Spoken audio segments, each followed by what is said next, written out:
What is up, my friends? You're very welcome along to our player ratings video here on Anfield Agenda after another disappointing result. The Reds threw away the lead on a couple of occasions to the draw 3-3 with Leeds at Ellen Road. Full credit to Leeds and Daniel Farke for having the courage to come back into the game, but yet again, we're going to ask the question, when will the manager be fired? But Mohamed Salah may have just thrown in a massive grenade into the situation. I will be back tonight at 10 o'clock to give you this breaking story. But until then, we're going to fly through with the scores. We're going to start off with the referee. I actually don't think Anthony Taylor did too much wrong. Believe it or not, the biggest gripe I have with him was not stopping the play when Hugo Ekitike was down with a head injury. Even though we were attacking, it still should have been stopped. I think the referee got the penalty decision, or VAR and the referee got the penalty decision correct. I do think it was a penalty. So I don't really have any concerns with Anthony Taylor today. So I've given him a 5, and the audience have gone for a 4.6. Now you will see two scores. The large square in the centre is mine. The upper right hand corner is the Anfield Agenda audience score. If you want to submit your player rating scores in the future, make sure you're in our WhatsApp, and you can join that by scanning the QR code in the bottom corner. Alisson. Hard to know when he didn't really have much to do that I felt he did wrong, but yet we still conceded 3 goals. But I do think he's in command in his area enough. That's honest. So I'm going to give him a 5.5, and the audience have gone for a 5.1. Next up, Bradley. I thought he was brilliant. Really did. Thought he was brilliant. Obviously, coming back from an injury, I didn't expect him to play the full 90, but he is a bright spark, and I hope he can stay fit because he makes a difference. Ultimately, I'm giving him a 6.5, and the audience for Conor Bradley have gone with a score of 5.9. Now, to the centre-backs. You know, he wasn't having the worst game ever up until he had his KONATE moment. And that's what I'm going to call these from now on, because that's what it is. A moment that sets the scene and sets the stage for the Leeds comeback. A stupid challenge he doesn't need to make, doesn't need to go to ground, costs his team, lets them down yet again. He has to go. So for KONATE, I'm going to give a score of 4.5, because outside of that, and it was one stupid thing, and maybe the third goal, which I haven't watched back yet, he just causes us problems all the time. So I've gone 4.5, and the audience have gone for a 2. But either way, he should be gone. Virgil, again, nothing. No leadership. No ability to help this team see out a winning result. Another set-piece goal conceded. A header missed in the first half when he should have buried it. Just not good enough from our captain. And his leadership has to come into question. It's a 4.5 from me, and it's a 3.5 from the audience. Kirkes, I actually don't think Milos was too bad. Again, it was Gakpo that was the problem on the left side for me more than it was Milos.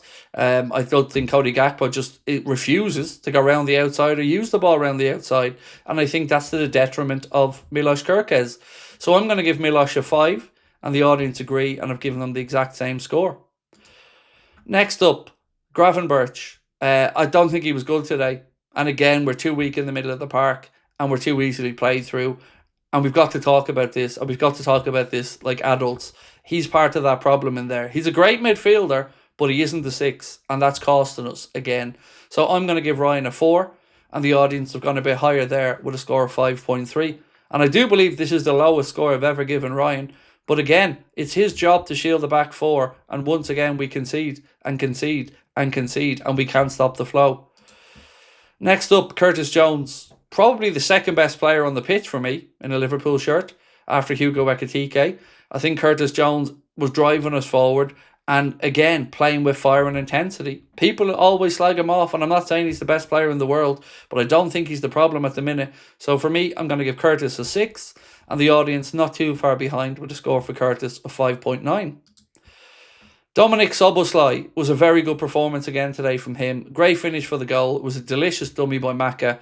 And like he fought, and he always fought, and he runs hard. There's a lot to admire about Dom. Potential captain in the future. For now, I've given him a 7, and the audience have gone for a 7.5.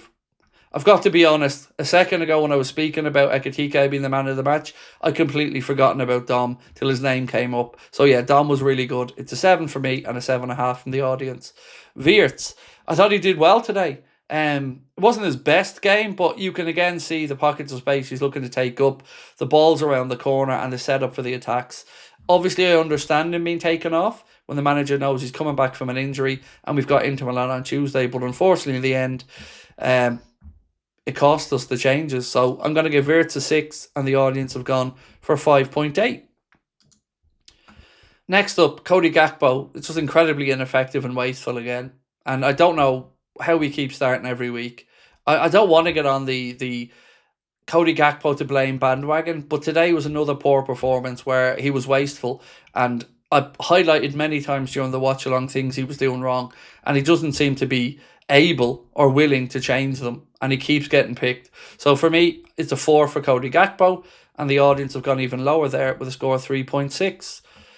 Hugo Ekitike, look, star boy, man of the match for us without a doubt. Great tenacity for the 2 goals. Has to start every single time he's available now. He's the informed centre forward. If you want to play Isak, cool, but you got to play Ekitike as well. So for me, it's a 7.5 for Hugo, and it's an 8.1 from the Anfield Agenda audience. Either way, definitely our best player out there. Next up, Joe Gomez. Understandable substitution for me when Bradley's coming back from an injury. Maybe we didn't, want to see it, but I do at least understand it. That being said, though, our defence just isn't good enough all around. It's a 5 for me for Joe, and it's a 5 from the audience as well. Next up, Alexis McAllister. Lovely dummy, by the way. Beautiful step over to allow that ball to go through to Dom. Very reminiscent of Dom doing it for Rio earlier on in the season. But, it's hard to really quantify Macca's performance when he came in with Endo to help try to see out the game, and we didn't do it. So ultimately, again, I think we're too soft in the middle of the park. So I've given him a 4.5, and the audience have gone a little bit higher there for Alexis with a score of 5.1. Do let me know, though, your thoughts in the comment section.